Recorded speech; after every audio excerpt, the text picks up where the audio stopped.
Hello friends, welcome on Success Keys. Myself Ravina Bishnoi and today we are discussing chapter 22 of the book Indian Polity by M. Lakshmikant. We already covered the two parts. This is the last part जिसमें हम कुछ बचे हुए topics हैं वो cover कर लेंगे. Budget कैसे आता है, इनेक्टमेंट कैसे होती है और पार्लियामेंट की स्पेशल पावर्स जो मल्टीफंक्शनल रोल्स होते हैं पार्लियामेंट के उनके बारे में स्टडी करेंगे. ठीक है, तो फर्स्ट स्टडी करते हैं about a budget in a parliament. क्या बजट वर्ड कॉन्स्टिट्यूशन में है? नहीं, बजट वर्ड कॉन्स्टिट्यूशन में नहीं लिखा गया. उसकी जगह लिखा गया है एनुअल फाइनेंशियल स्टेटमेंट जो आता है आर्टिकल 112 ऑफ द कॉन्स्टिट्यूशन के अंदर. अब जो बजट होता है एक फाइनेंशियल ईयर के लिए बनाया जाता है और वो ईयर कब से स्टार्ट होता है? 1 अप्रैल से लेके 31 मार्च. ये याद रखना, 1 अप्रैल टू 31 मार्च. और यहाँ पे बजट में होता क्या कुछ है, सब कुछ जो एस्टिमेट बताते हैं कि कितना पैसा आने वाला है और कहाँ से आने वाला है और कहाँ से ये रेवेन्यू जनरेट होगा, कितना हम खर्चा करेंगे आने वाले साल के अंदर और हमें जो इस पिछले जो साल में क्या सरप्लस रहा है, क्या डेफिसिट रहा है, कितनी कमी आई है, कितना ज़्यादा है और किस रीज़न से आया है. पूरी फाइनेंशियल पॉलिसी इसमें बताया जाता है कि कौन कौन सी फाइनेंशियल पॉलिसीज़ लाई जाएंगी, कितना पैसा जनरेट होगा, कौन कौन से प्रोजेक्ट पे कितना पैसा लगाया जाएगा. पहले जो बजट थे, दो प्रकार के बजट आते थे, रेलवे बजट और जर्नल बजट, जिसको मिनिस्ट्री ऑफ रेलवेज और मिनिस्ट्री ऑफ फाइनेंस यहाँ पे लेके आते थे. बट मोदी जी ने यहाँ पे दोनों को इकट्ठा कर दिया है, दोनों को मर्ज कर दिया कि अब एक ही बजट आता है. रेलवे बजट जो था सेपरेट किया गया था जर्नल बजट से 1921 में. रीज़न उसके पीछे थे, जो यहाँ पे रिकमेंडेशन आई थी एकवर्थ कमेटी की, उसके बाद में इसे चेंज कर दिया गया था क्योंकि उस टाइम पे एक न्यू बिजनेस टाइप ये रेलवेज आया था. तो चाहते थे कि इसके पास पैसा ज़्यादा रहे और अगर इसके पास कुछ प्रॉफिट होता है तो वो अपने ही उसको डेवलपमेंट के लिए उस प्रॉफिट को खर्च करे, बजाय कि वो सरकार के पास पैसा जाए, ताकि फ्लेक्सिबिलिटीज़ आए और बिजनेस अप्रोच बने रेलवेज की. और यहाँ पे कुछ रेलवेज के पास अच्छा रेवेन्यू जनरेट और प्रॉफिट उनके डेवलपमेंट के लिए यूज़ हो. पर 2016 के अंदर मोदी जी ने इन दोनों को दोबारा से मर्ज कर दिए. फाइनेंस मिनिस्ट्री और रेलवे मिनिस्ट्री ने यहाँ पे आपस में बैठ के जो भी मॉडलिटीज़ चाहिए थी मर्जर के लिए वो बैठ के सुलझा ली उन्होंने. और उसके बाद में यहाँ पे एज ओल्ड जो प्रैक्टिस थी जो अलग अलग आने की, वो मोदी गवर्नमेंट ने यहाँ पे हटा के नया यहाँ पे सिस्टम लेके आएगी कि अब एक ही बजट आएगा. कॉन्स्टिट्यूशन में क्या कुछ प्रावधान है बजट को लेके, तो वो यहाँ पे स्टडी कर लेते हैं कि जो बजट होता है प्रेसिडेंट के द्वारा हर एक फाइनेंशियल ईयर्स के अंदर हाउस ऑफ पार्लियामेंट में ये लाया जाता है.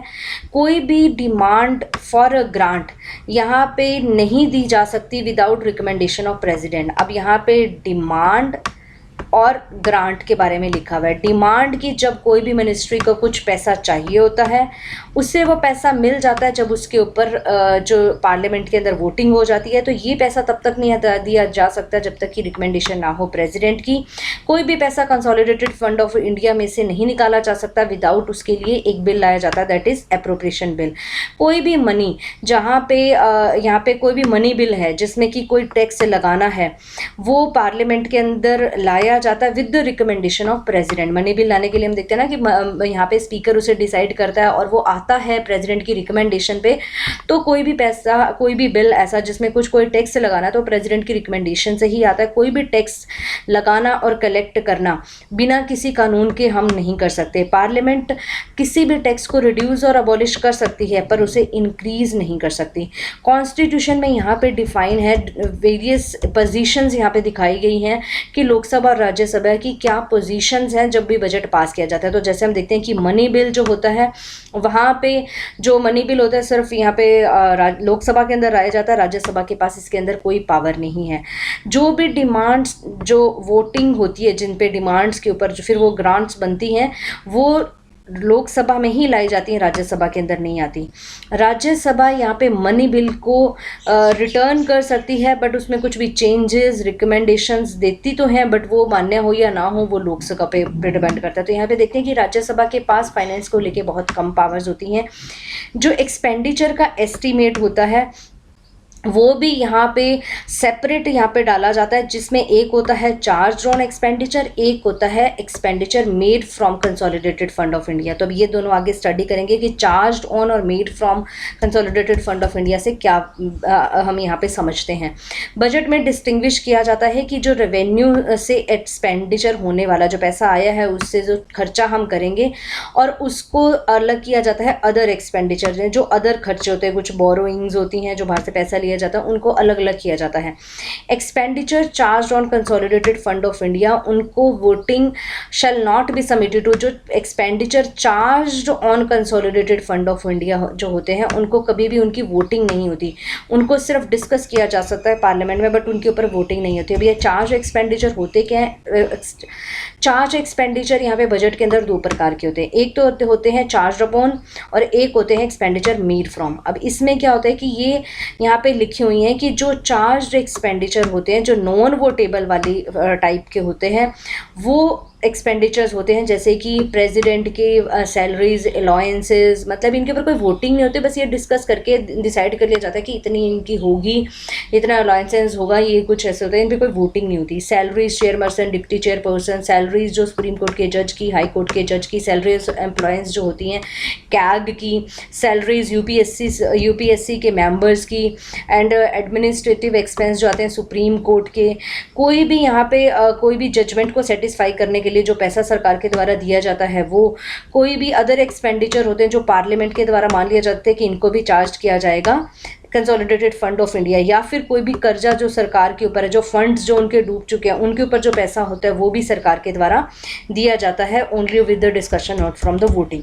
Stages of enactment. अब इनेक्टमेंट पास होता कैसे? बजट के लिए पहले उसे प्रेजेंट किया जाता है हाउस में, फिर उसके ऊपर डिस्कशन होती है, फिर उसे डिपार्टमेंटल कमेटीज़ के पास भेज दिया जाता है पूरी स्क्रूटनी करने के लिए, और फिर वो डिमांड्स के ऊपर से ग्रांट बनाने के लिए वोटिंग होती है, फिर आता है अप्रोप्रिएशन बिल होता है, फिर होता है पासिंग अ फाइनेंस बिल, फिर फाइनेंस बिल पास मान लिया जाता है। अब बजट को प्रेजेंट कैसे किया जाता है? दो पार्ट्स जैसे आते थे पहले, रेलवे और जनरल बजट, जो यहाँ पे फरवरी के अंदर आते हैं, एंड फाइनेंस मिनिस्टर। अब यहाँ पे ये लिखा गया था कि रेलवे बजट पहले आता था जनरल बजट से। Farmer is presented in the Lok Sabha, जो स्टार्टिंग वाला आता था 3rd वीक ऑफ फरवरी, और बाद वाला जो आता था लोकसभा में by the finance minister in the last week of February, ठीक है। बट अभी हम देखते हैं कि 1 ऑफ द फरवरी को ही जो हमारा जनरल बजट है वो आ जाता है। फाइनेंस मिनिस्टर प्रेजेंट करते हैं जनरल बजट को, और एक उनकी स्पीच होती है बजट स्पीच, जिसमें देखते हैं कि हम फाइनेंस मिनिस्टर एक बैग लेके आते हैं उस दिन लोकसभा के अंदर और एक स्पीच देते हैं, तो ये दैट इज़ बजट स्पीच। और ये जो बजट होता है सिर्फ लोकसभा के अंदर आता है, राज्यसभा के अंदर नहीं आता, और उसके बाद में बस वो राज्यसभा के पास भेज दिया जाता है, जहाँ पे उनकी उसके ऊपर डिस्कशंस होती हैं, बट कोई भी वोटिंग नहीं होती राज्यसभा के अंदर, ठीक है। जनरल डिस्कशन, अब इसके ऊपर डिस्कशन होती है बजट के ऊपर, कुछ डेज के बाद में, प्रेजेंटेशन के बाद में, कुछ दिनों के बाद में डिस्कशन शुरू होती हैं दोनों हाउस ऑफ पार्लियामेंट में, और ये 3 से 4 दिनों तक चलती हैं। इस स्टेज के अंदर लोकसभा डिस्कस कर सकती है पूरे बजट को, पूरे होल ऑफ द बजट को। कोई भी क्वेश्चन ऑफ प्रिंसिपल यहाँ पे इन्वॉल्व जो होते हैं वो उनको स्टडी किया जाता है, बट यहाँ पे जो कट मोशन के बारे में और वोटिंग के बारे में कोई बातिंग नहीं होती। आगे पढ़ेंगे कट मोशन क्या होता है। फाइनेंस मिनिस्टर का यहाँ पे राइट होता है कि जो भी डिस्कशन होती है उनको वो रिप्लाई करते हैं, उनके ऊपर डिसीजन, जो भी उनके ऊपर 2 मेंबर्स द्वारा क्वेश्चन पूछे जाते हैं तो उनको रिप्लाई किया जाता है फाइनेंस मिनिस्टर के द्वारा। फिर उसे पूरा डिटेल स्टडी किया जाता है डिपार्टमेंटल कमिटीज़। आगे पूरा चैप्टर है डिपार्टमेंटल कमिटीज़ के ऊपर, वो हम स्टडी करेंगे। तो यहाँ पे 24 डिपार्टमेंटल कमेटी, मतलब हर एक मिनिस्ट्री या डिपार्टमेंट की एक अलग कमेटी होती है जो बताती है कि हाँ इतना पैसा चाहिए, इतना पैसा लग जाएगा, ये सारा कुछ इनको पूरा स्क्रूटनी किया जाता है। और जब ये पूरा स्क्रूटनी कर देती हैं तो इनके द्वारा जो रिपोर्ट बनाई जाती है उसको हाउस ऑफ पार्लियामेंट में भेज दिया जाता है इनकी रिपोर्ट्स को कंसीडर करने के लिए। और स्टैंडिंग कमेटी कब से एस्टैब्लिश हुई थी? 1993 में। और फिर इनको थोड़ा एक्सपेंड बढ़ा भी दिया था 2004 के अंदर, ताकि पूरा फाइनेंशियल कंट्रोल बनाया जा सके मिनिस्ट्रीज के ऊपर। नेक्स्ट आता है voting on demands for grant. अब जो डिमांड्स हर एक मिनिस्ट्री ने जो की है उनके ऊपर वोटिंग होती है और फिर वो ग्रांट बन जाती हैं। लोकसभा के अंदर ही होती है, राज्यसभा के अंदर नहीं होती। तो यहाँ पे 2 पॉइंट यहाँ पे नोट करने वाले हैं कि इसमें क्या डिफरेंस होता है। वोटिंग जो होती है वो एक्सक्लूसिव पूरी की पूरी लोकसभा के अंदर होती है, कभी राज्यसभा के अंदर नहीं होती है। और दूसरी बात ये है कि वोटिंग जो कन्फाइंड होती है सिर्फ वोटेबल पार्ट पे होती है, ना कि नॉन वोटेबल पार्ट। जो मैंने बोला था ना कि सिर्फ जो चार्ज अपॉन एक्सपेंडिचर है जिसके ऊपर सिर्फ डिस्कशन होती है उनके ऊपर कोई वोटिंग नहीं होती। जनरल बजट के अंदर हम देखते हैं 109 डिमांड्स होती हैं, 103 जिसमें सिविल एक्सपेंडिचर को लेके होती है और 6 होती हैं डिफेंस को लेके। रेलवे बजट के अंदर 32 डिमांड्स हैं। अब यहाँ पे हमें एक बार टैली करना होगा कि रेलवे बजट में क्या अभी 32 डिमांड्स ही रह गई हैं या कम हुई है या ज़्यादा हुई है, ये आपको मुझे कमेंट सेक्शन में बताना होगा कि रेलवे बजट जो रेलवेज़ के लिए अभी कितनी डिमांड्स डिसाइडेड हैं। फ्रेंड्स, जो भी मैं क्वेश्चन आपको थोड़ा बहुत बोलती हूँ कि आप उन्हें कमेंट सेक्शन में मुझे बताइए, तो प्लीज़ आप थोड़ी सी भी जहमत कर लिया करें कि थोड़ा सा कुछ ढूंढ लें, कुछ कर लें, क्योंकि जब आप खुद से कोई चीज़ करते हैं ना तो वो चीज़ हमेशा आपको याद रहती है। जो आंसर आपने खुद मुझे लिख के कमेंट बॉक्स में दिया होगा ना, वो आप कभी नहीं भूल सकते। ठीक है, तो ये जो छोटी छोटी चीज़ें, शायद आप इसको बजट को ढूंढने लगे, यहाँ पे डिमांड आसपास की थोड़ी बहुत चीज़ें और आपको पता चल जाए, तो ये आपके भले के लिए, कुछ उसमें मुझे कुछ फ़ायदा नहीं होने वाला है। ठीक है, कि आपका ये अगर आप मुझे डिमांड लिख के बता देंगे तो मेरा पेपर पे क्वेश्चन ठीक हो जाएगा और क्रेडिट जाएगा। हाँ, हर एक किसी पे डिपेंडेंट होता है। आप अगर यहाँ पे बैठे हैं, मुझे सुन रहे हैं, तो आपका क्रेडिट जाएगा, मुझे आपका credit, I am very thankful to you that you are listening to me. ठीक है, बट थोड़ा सा कुछ आप मेरे लिए कर देंगे, मुझे लगेगा कि हाँ, मुझे सुनने वाले लोग हैं और मुझे चाहने वाले भी लोग हैं और मेरी बात भी मानते हैं आप लोग, तो मुझे एक मोटिवेशन मिलती है टू वर्क विद हाई, ज़्यादा मतलब मेहनत ज़्यादा करने का मुझे दिल करता है कि हाँ, मुझे सुनने वाले इतने लोग बैठे हैं तो मुझे एक बेटर एंड गुड जो है कुछ आपको और बेहतर देना चाहिए। ठीक है, तो प्लीज़ थोड़ा सा कुछ कर लिया करें। एक या दो क्वेश्चन होते हैं फ्रेंड्स। ठीक है, each demand is voted separately, हर एक डिमांड को यहाँ पे सेपरेटली वोट किया जाता है लोकसभा के अंदर। इस स्टेज के अंदर मेंबर ऑफ पार्लियामेंट या तो इसे डिटेल में डिस्कस भी करते हैं और यहाँ पे ये मोशंस भी लेके आते हैं। अब मोशंस होते हैं यहाँ पे 3 प्रकार के। सबसे पहला होता है पॉलिसी कट मोशन। अब इसके अंदर क्या होता है कि यहाँ पे पूरी पॉलिसी जो भी स्कीम सरकार के द्वारा लाई जाती है उसको ही बिल्कुल नकार देना, डिसअप्रूव कर देना कि अब यहाँ पे इनकी ये जो पॉलिसी लेके आ रहे हैं यही बिल्कुल गलत है, इसको खत्म कर दो, और डिमांड को रिड्यूस कर दिया जाता है 1 रुपये पे। अगर उन्होंने डिमांड करी थी 50 करोड़ की, उसको कह दिया भैया 1 रुपया लेके निकलो यहाँ से, कि यहाँ पे आपकी पॉलिसी को ही हम नहीं मान रहे, आपकी पॉलिसी सही नहीं ली है, तो यहाँ पे डिमांड को कर दिया जाता है 1 रुपये पे। और members can also advocate the alternate, members बताते हैं कि इसकी बजाय तो आप ये लेके, ये अल्टरनेट पॉलिसी लेके आइए तो ज़्यादा बेहतर होगी। ठीक है, तो यहाँ पे पॉलिसी को ही कट कर दिया। इकोनॉमिक कट मोशन यहाँ पे जो होती है, जो जितना एक्सपेंडिचर उन्होंने माना होता है उसको कुछ कम कर दिया जाता है। जैसे कि 100 करोड़ मांगे तो चलो 80 करोड़ से काम चला लो, तो यहाँ पे इकोनॉमी थोड़ा सा पैसा कम कर दिया कि इतने से हो जाएगा तो आप इतना ले लीजिए। टोकन कट मोशन में यहाँ पे कुछ मतलब कि सरकार की कमियाँ बताने के लिए या उसकी गलतियाँ उसको बताने के लिए, उनकी शिकायतें उनको बताने के लिए यहाँ पे कुछ ये पॉलिसी कट, मतलब उसको डिमांड को सिर्फ 100 रुपये उसमें से कम किया जाता है, ताकि मेंबर्स ये दर्शाना चाहते हैं कि हम आपकी जो पॉलिसी से है खुश नहीं है इतने ज़्यादा, तो वो थोड़ा टोकन कट यहाँ पे लगा देते हैं। टोकन कट का मतलब ये था कि थोड़ी निंदा ही उनकी करना कि हम पॉलिसी से ना खुश हैं, बट फिर भी चलो ठीक है, ₹100 यहाँ पे कट कर दिए जाते हैं। अब कट मोशन एडमिनिसेबल होते हैं and must satisfy the following condition. अब कट मोशन तब ही यहाँ पे माना जाता है जब ये कुछ कंडीशंस के ऊपर खरे उतरते हों कि यहाँ पे कुछ एक डिमांड को लेके ही होने चाहिए ये, एंड यहाँ पे क्लियरली एक्सप्रेस्ड होना चाहिए कि यहाँ पे ये नहीं कि क्लियरली एक्सप्रेस्ड बताना चाहिए कि क्यों आप ये मोशंस लेके आए, ना कि कुछ आर्गुमेंट या कुछ निंदा करने वाली कुछ स्टेटमेंट्स यहाँ पे दें। ये कन्फाइंड होती हैं सिर्फ एक स्पेसिफिक मैटर को लेके। यहाँ पे should not make suggestions for the amendment and repeal of existing law. यहाँ पे कुछ ये नहीं कि आप कोई सजेशंस दे रहे हो कि यहाँ पे कानून को ही बदल दिया जाए। It should not refer to the matter that is not primarily concern of a union government. यहाँ पे कुछ ऐसा मैटर आप नहीं उठा सकते जो यूनियन गवर्नमेंट का उसको उससे कुछ लेना देना ही नहीं है। It should not relate to expenditure. यहाँ ये उससे रिलेट भी नहीं होना चाहिए कि जो चार्ज ऑन एक्सपेंडिचर है उससे रिलेट कि भाई उसमें से पैसा कम कर दो, नहीं, उस पर नहीं होती है। या ना ही उन मैटर को लेके होती हैं जहाँ जिनके लिए कोर्ट के अंदर मुद्दा चल रहा हो।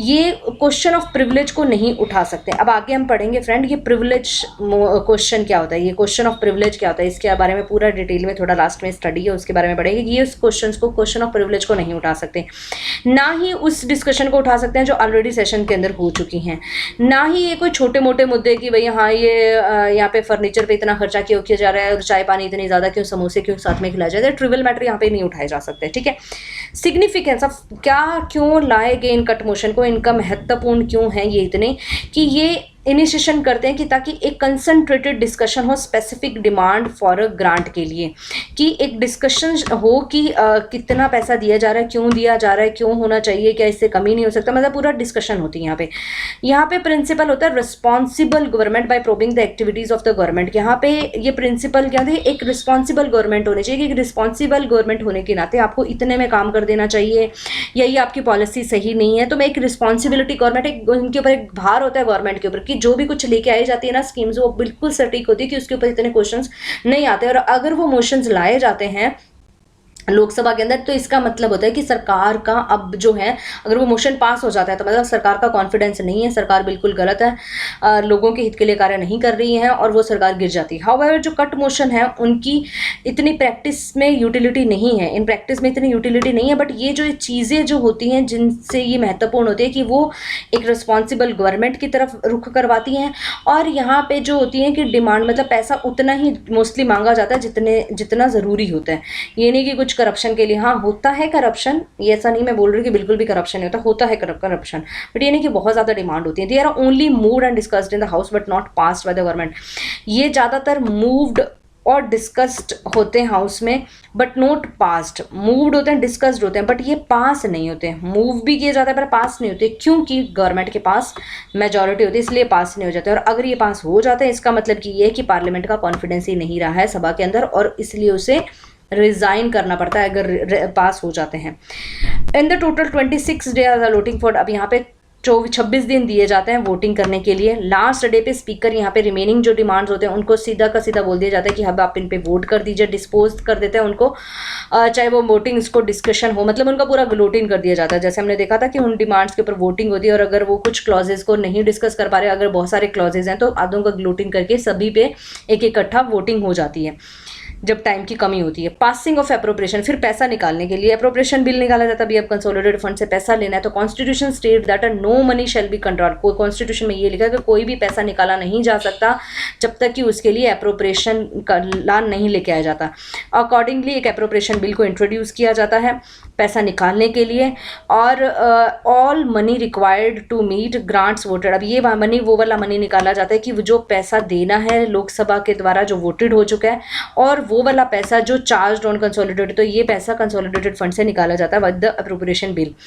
कोई भी amendment, no such amendment can be propose to. अब यहाँ पे ये नहीं कि अब अप्रोप्रिएशन बिल जब पास कर रहे हैं तो कुछ आप अमेंडमेंट कर दें बिल में कि हाँ इससे थोड़ा ज़्यादा कर दें या इससे थोड़ा पैसा कम कर दें, नहीं, अब कुछ नहीं होता है। हो सकता है यहाँ पे जब वोटिंग ही हो चुकी है, ठीक है ना, आप कुछ ना ही ये चेंज किया जाता है कि हाँ नहीं अभी इतना पैसा तो हमें दे दीजिए, पर ये इस मिनिस्ट्री को छोड़ के इस मिनिस्ट्री तक दे दिए। अब कुछ भी चेंजेस इसमें नहीं हो सकता इस केस के अंदर, कि उसकी डेस्टिनेशन चेंज कर दे या पैसा का मनी की अमाउंट चेंज कर दें, ऐसा अब कुछ नहीं हो सकता। एप्रोप्रिएशन बिल में एप्रोप्रिएशन बिल एप्रोप्रिएशन एक्ट बन जाता है जब इसके ऊपर असेंट हो जाती है प्रेसिडेंट की। The act authorises the payment from consolidated. अब एक्ट में का मतलब क्या होता है कि अब पेमेंट हम ले सकते हैं कंसोलिडेटेड फंड ऑफ इंडिया से। दिस मीन्स कि government can not withdraw from the consolidated of India till the enactment. अब इसका मतलब ये होगा कि पैसा तब तक नहीं निकाला जा सकता जब तक कि एप्रोप्रिएशन बिल जो है इनेक्ट ना हो जाए। This take a time, mainly इन सभी इतना सारा कुछ प्रोसेस करने के लिए पैसे के लिए टाइम लगता है, और ये हो पाता है till the end of April के एंड तक ही हो सकता है। तो अब आप देख सकते हैं कि अप्रैल मतलब 1 अप्रैल से स्टार्ट हुआ और ये एंड तक हो रहा है, तो इस एक महीने के लिए जो है ये तो नहीं है कि हमारे गवर्नमेंट का सारा काम ही रुक जाएगा, नहीं, इसके लिए उसको पैसा चाहिए होगा।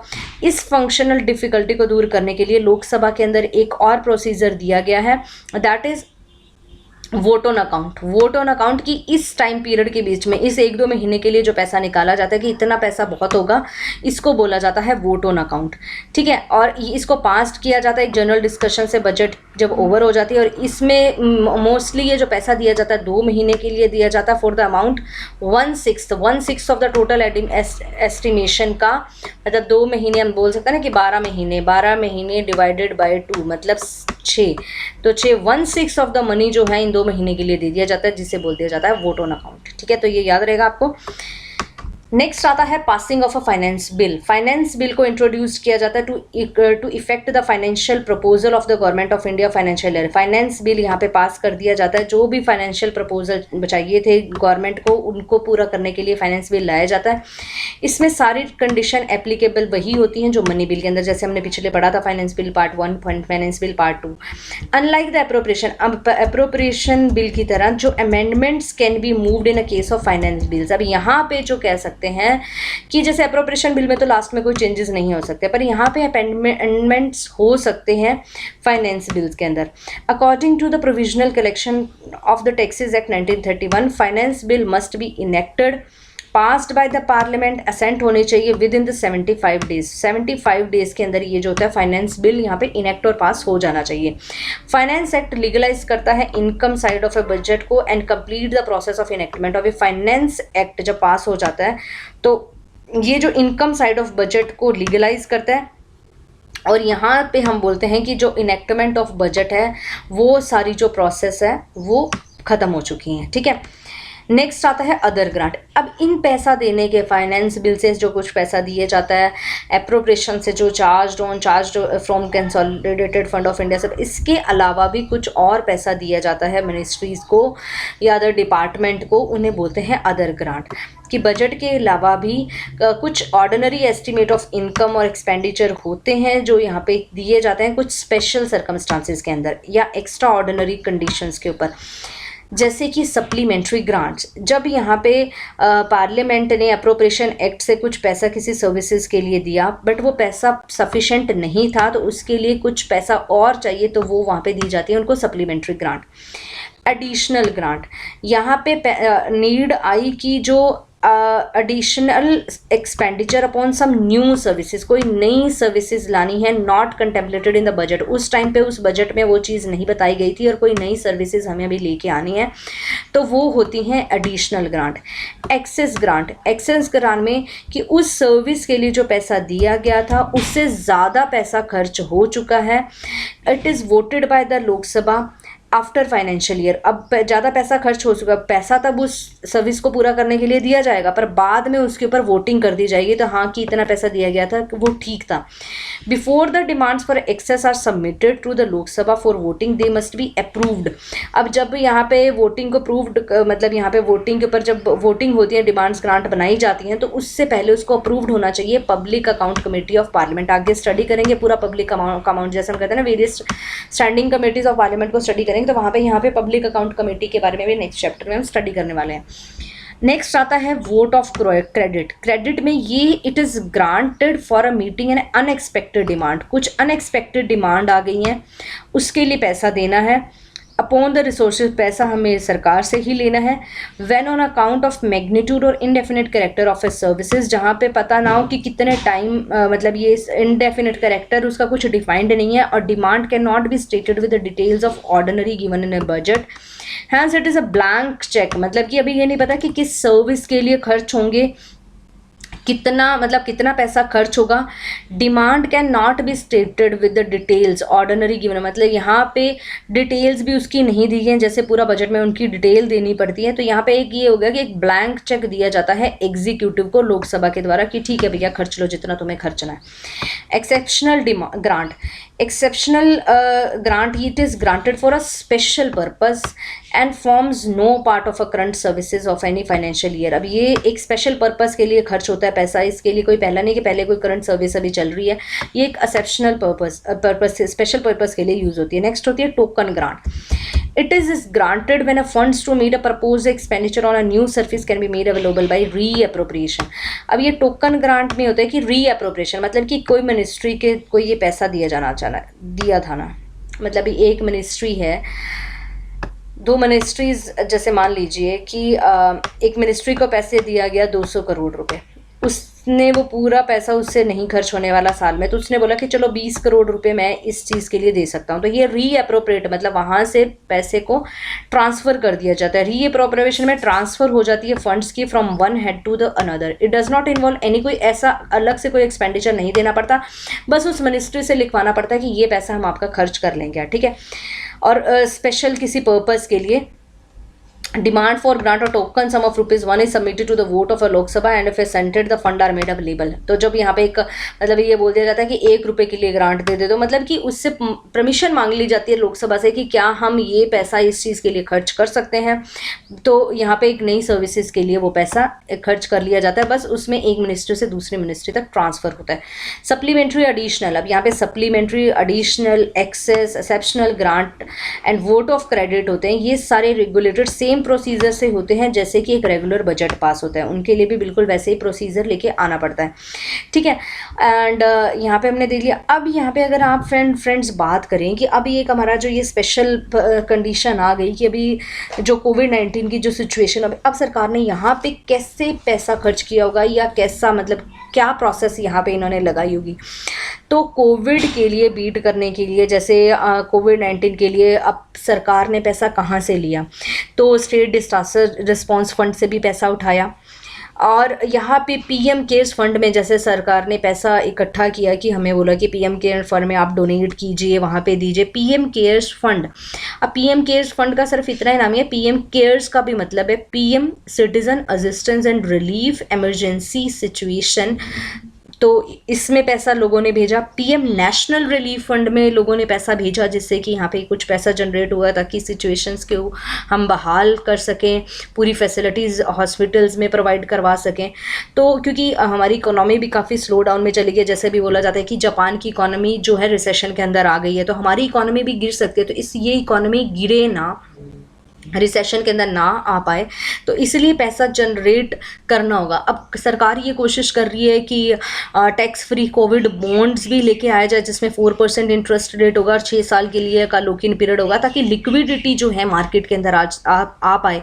तो पैसा लोगों के पास मतलब सरकार के पास आए, लिक्विडिटी आए, पैसा हो, जिससे कि हमारी जो इकॉनमी है वो रिसेशन में ना। तो बहुत सारे यहाँ पे प्लान लाने के लिए जैसे स्टार्टिंग में ही यहाँ पे पीएम ने यहाँ पे एक टास्क फोर्स बना दी थी, जिसे बोला गया था कोविड-19 emergency response health system preparedness.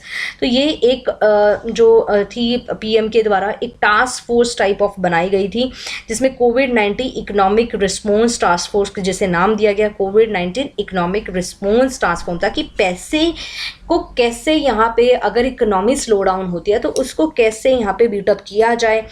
जो भी कोरोना क्राइसिस आ रहे हैं जिसमें जो इकोनॉमिक क्राइसिस हमें होगा, तो उसको कैसे यहाँ पे हम टेक ओवर कर सकते हैं। तो यहाँ पे फाइनेंस मिनिस्टर निर्मला सीतारमण ने आपस में उनके द्वारा एज अ लीडर उन्होंने ये टास्क फोर्स जनरेट की यहाँ पे, और यहाँ पे इन्होंने स्टेट डिजास्टर फंड से भी और अदर यहाँ पे उन्होंने एक लाइक सरकार ने ये जारी किया कि कोविड-19 emergency response health system preparedness package हम लेके आएंगे, जो 15,000 करोड़ तक का पैकेज हम देंगे इन 5 सालों के अंदर, जिनमें 3 अलग अलग फेजेस में पैसा दिया जाएगा। जनवरी 20 से जून 2020 तक का, जुलाई 2020 से मार्च 2021 तक हम ये पैसा खर्च करेंगे, और अप्रैल 2021 से मार्च 2024 में ये इतना पैसा खर्च करेंगे, जिसमें करेंगे क्या, पीपीई किट प्रोवाइड, जो भी इकोनॉमिक स्लो डाउन है या फिर जिनको यहाँ पे जिनकी जॉब्स वगैरह गई हैं उनको पैसा उनके अकाउंट में करवाना। तो ये सारे मेथड जो हैं, ये जो है पैसा जो है कोरोना से जो भी क्राइसिस आए हैं, जिनको भी यहाँ पे मुश्किलें उठानी पड़ी हैं, तो उनको लिए ये पैसा खर्च किया जाएगा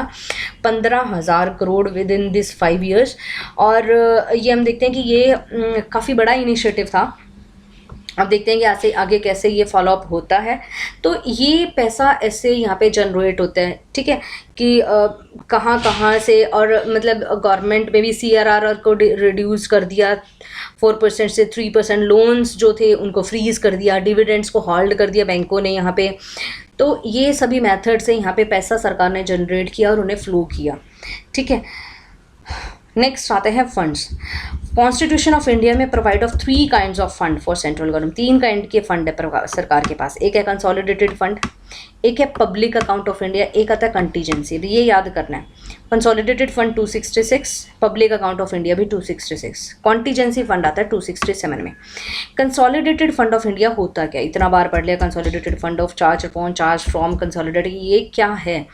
ये वो फंड है, ये वो पैसा है जिसमें सारा पैसा कहाँ से आता है, जो भी हमारी रिसिप्ट या जो रिसिप्ट्स आर क्रेडिटेड, जो क्रेडिट जो पैसा आता है सरकार के पास, यहाँ पे रिसिप्ट्स क्रेडिट की जाती हैं और पेमेंट्स यहाँ से निकलती हैं, ठीक है। रेवेन्यू और एक्सपेंडिचर यहाँ से होता है। इन अदर वर्ड हम कह सकते हैं कि रेवेन्यू जो सरकार द्वारा जनरेट किया जाता है और जो लोन्स यहाँ पे सरकार द्वारा रेज किए जाते हैं बाय इशूइंग ट्रेजरी बिल्स, जो यहाँ पे सरकार इशू करती है, जिनसे यहाँ पे लोन में से पैसा उठाती है सरकार। और यहाँ पे जो मनी रिसीव्ड किया जाता है गवर्नमेंट के द्वारा in the repayment of loans की रीपेमेंट, जब लोन की रीपेमेंट होती है तो जो पैसा रिसीव्ड किया जाता है सरकार के द्वारा वो सारा पैसा होता है कंसोलिडेटेड फंड ऑफ इंडिया के अंदर। ठीक है, तो ये याद करना है। इसमें जो रेवेन्यू रिसीव किया जाता है, जो पैसा लोन के रेज से पैसा सरकार के पास आता है और जो लोन्स की रीपेमेंट से पैसा जो आता है वो सारा पैसा इसके अंदर होता है। सारी legally authorised payment on the behalf of government, वो सारी जो लीगली अथॉराइज्ड पेमेंट होती हैं वो इस फंड के अंदर आती हैं। कोई भी पैसा यहाँ से निकाला नहीं जा सकता बिना किसी पार्लियामेंट्री कानून के द्वारा। Public account of India, public account of India में कौन सा पैसा होता है? ऑल अदर पब्लिक मनी, इन सभी पैसों के अलावा जो भी अदर पब्लिक मनी है वो आती है हमारी पब्लिक अकाउंट ऑफ इंडिया के अंदर। ये रिसीव्ड होती है पैसा on the behalf of government of India, shall be credited on a public account of India. इसमें आता कौन सा पैसा है? प्रोविडेंट फंड, जुडिशरी का जो भी डिपॉजिट, सेविंग बैंक के डिपॉजिट, डिपार्टमेंट के डिपॉजिट, रेमिटेंसेस जो बाहर से लोग पैसा भेजते हैं, रेमिटेंसेस यहाँ पे आते हैं। ये अकाउंट जो होता है ऑपरेट किया जाता है एग्जीक्यूटिव एक्शन से। ठीक है, डायरेक्ट कोई एग्जीक्यूटिव यहाँ से पैसा निकाल सकता है। ये पैसा payment from this account can be made without parliamentary appropriation. यहाँ पे पार्लियामेंट में अप्रोप्रिएशन बिल वगैरह लाने की जरूरत नहीं, एग्जीक्यूटिव एक्शन से ही पैसा निकाला जा सकता है ऑर्डर पास करके। ये जो पेमेंट होते हैं मोस्टली यहाँ पे बैंकिंग की ट्रांजैक्शन से ये पेमेंट यहाँ से किए जाते हैं।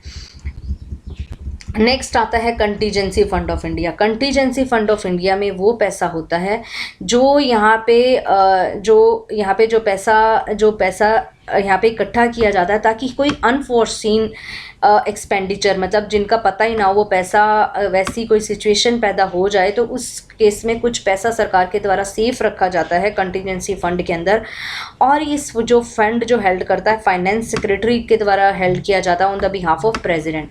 पब्लिक अकाउंट की तरह ही इसके अंदर से भी जो पैसा होता है एक एग्जीक्यूटिव के ऑर्डर के थ्रू पास करके और यहाँ से पैसा निकाला जा सकता है। ठीक है, multi functional role of parliament. अब यहाँ पे ये काफ़ी इंपॉर्टेंट है कि कौन कौन से रोल पार्लियामेंट के द्वारा प्ले किए जाते हैं। तो इंडियन पॉलिटिको एडमिनिस्ट्रेटिव सिस्टम के अंदर पार्लियामेंट को एक सेंट्रल पोजीशंस मिली हुई है और बहुत सारे लोग जो है मल्टी फंक्शनल रोल जो है पार्लियामेंट के द्वारा प्ले किए जाते हैं। ये पार्लियामेंट के पास काफ़ी पावर्स होती हैं, बहुत सारे फंक्शन परफॉर्म किए जाते हैं और उनके फंक्शंस और रूल्स को क्लासिफाई किया गया है 7 में, like legislative powers, executive power, financial power, constituent power and judicial power, electoral powers and other powers. तो ये आपने स्टडी कर ली कि कानून बनाना, एग्जीक्यूटिव पे कंट्रोल करना, पैसे में finance power, money bill, finance bill, appropriation bill, constituent power, constituent मतलब कि कॉन्स्टिट्यूएंट अमेंडमेंट बिल जो पास किए जाते हैं, जुडिशरी पावर्स, इलेक्टोरल पावर जो प्रेसिडेंट और इनके इलेक्शंस करवाए जाते हैं। तो ये सभी पावर्स होती हैं पार्लियामेंट के पास। अब इनको डिटेल में स्टडी करते हैं। लेजिस्लेटिव में कि कानून बना सकते हैं किन के ऊपर? यूनियन लिस्ट के सभी सब्जेक्ट्स के ऊपर। ठीक है, और साथ ही साथ रेजिडुअरी सब्जेक्ट के ऊपर भी, और विद रिगार्ड टू अगर कंकरेंट लिस्ट के ऊपर भी सब्जेक्ट के ऊपर भी कानून बनाते हैं तो पार्लियामेंट के पास ओवरराइडिंग पावर्स होती हैं। स्टेट लेजिस्लेचर अगर कोई कानून बना रही है और इधर पार्लियामेंट ने भी उसके ऊपर कानून बना दिया तो दोनों के बीच में किसका प्रिवेल होगा? तो पार्लियामेंट वाला कानून जो होगा वो प्रिवेल होता है। अगर आप ये कहें कि हमें ये इनके बारे में यूनियन लिस्ट, ये मैंने पहले चैप्टर्स में पूरे अच्छे से स्टडी करवा दिया है तो आप उनको देख सकते हैं लेसन्स को। कॉन्स्टिट्यूशन के अंदर पार्लियामेंट एम्पावर करती है कि वो कानून बना सकती है स्टेट लिस्ट के सब्जेक्ट के ऊपर भी। किस केसेस में? तो सिर्फ 5 एबनॉर्मल सर्कमस्टांसेस ऐसी आती हैं जब पार्लियामेंट स्टेट लिस्ट के सब्जेक्ट के ऊपर कानून बनाती है, जब राज्यसभा कोई रेजोल्यूशन पास कर दे कि आप हमारे लिए कानून बनाएं, या फिर नेशनल इमरजेंसी ऑपरेशन में चल रही हो तो स्टेट लिस्ट के सब्जेक्ट पे पार्लियामेंट कानून बना सकती हैं, या फिर 2 या 2 से ज़्यादा स्टेट यहाँ पे रिक्वेस्ट करें पार्लियामेंट को कि आप हमारे लिए कानून बनाएं, या अगर कोई इंटरनेशनल एग्रीमेंट या ट्रीटी है उसको इफेक्ट में लेके आना है तो वो कानून बना सकती है, या फिर जब प्रेसिडेंट रूल लगा हो स्टेट में, तो उस केस में जो है पार्लियामेंट स्टेट लिस्ट के सब्जेक्ट के ऊपर कानून बना सकती हैं।